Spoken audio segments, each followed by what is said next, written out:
Pagi ini kita akan ngobrolin soal utang negara. Nah, ini selalu jadi topik yang ramai diperbincangkan, saudara. Kenapa sih negara harus utang? Kenapa sih utang Indonesia kok gede banget?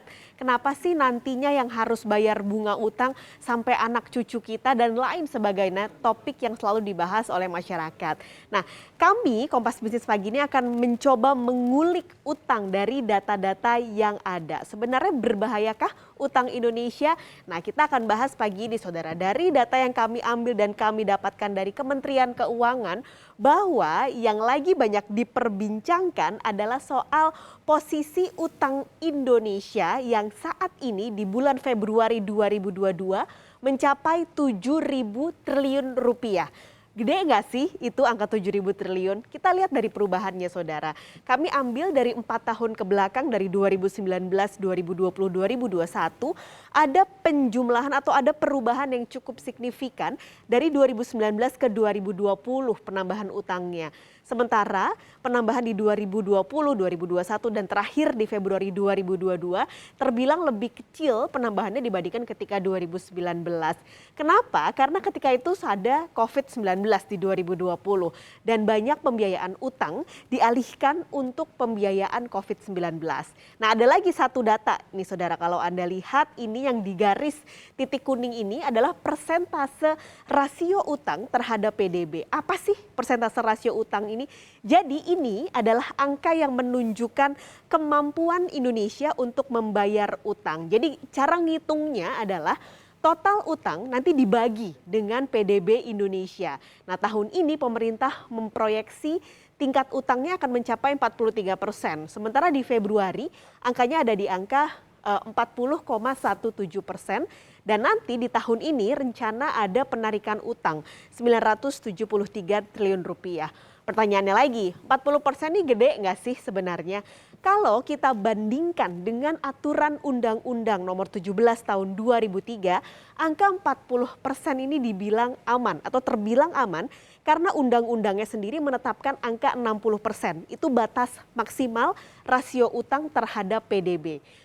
Lagi-lagi, saudara, pertanyaannya, kalau dilihat dari angkanya ini naik adalah karena COVID-19, kalau nggak ada COVID, buat apa kita utang?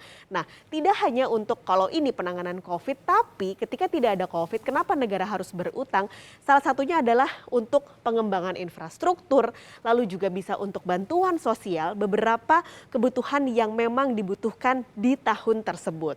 Nah, seiring dengan semakin besar kebutuhan, nominal utang pemerintah cenderung naik. Kita lihat nih angkanya, ini cenderung naik. Sama sebenarnya dengan kita, kalau kebutuhannya lagi besar tapi uangnya nggak ada, misalnya kita mau beli rumah uangnya nggak ada, biasanya kita ngutang nih ke bank, ngambil KPR. Mau beli motor mobil uangnya lagi nggak ada, kita ambil kredit otomotif. Kira-kira seperti itu. Tapi yang penting sebenarnya adalah penggunaan utang harus ke hal produktif dan juga pengelolaannya. Ini sangat penting. Kita lihat, saudara, komposisi utang Indonesia kalau kita lihat data yang akan kami tunjukkan nanti, ini biasanya adalah sama dengan masyarakat. Kalau cari utang adalah cari yang bunganya paling kecil. Nah, pemerintah kini mengelola utang dengan komposisi domestik dan juga surat berharga negara yang jauh lebih besar dibanding porsi utang luar negeri. Anda lihat, jadi surat berharga negara ini sudah mencapai hampir 88%, sementara pinjamannya biasanya ini dari negara, dari hubungan bilateral, dari lembaga, ini ada di 12,12% atau mencapai 850 miliar, sementara sisanya 6 ribuan adalah surat berharga negara. Surat berharga negara ini biasanya kalau ada pemerintah meluncurkan ORI. Nah, ini salah satunya. Mungkin Anda salah satu yang juga investor membeli surat berharga negara. Ini adalah untuk komposisi atau porsi utang Indonesia di tahun 2021.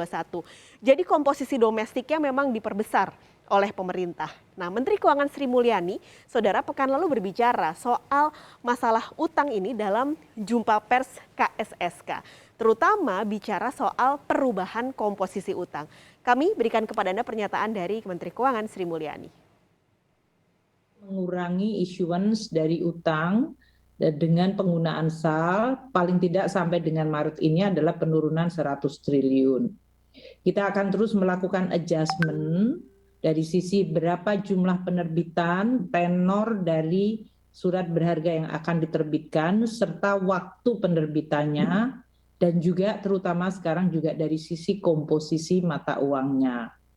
Kita terus melakukan rekalibrasi dan seperti yang selalu kami sampaikan, kami akan melihat secara opportunistik berbagai situasi yang kita hadapi serta tren ke depan dan menetapkan timing dan size dari penerbitan serta struktur tenornya dan komposisi surat berharganya.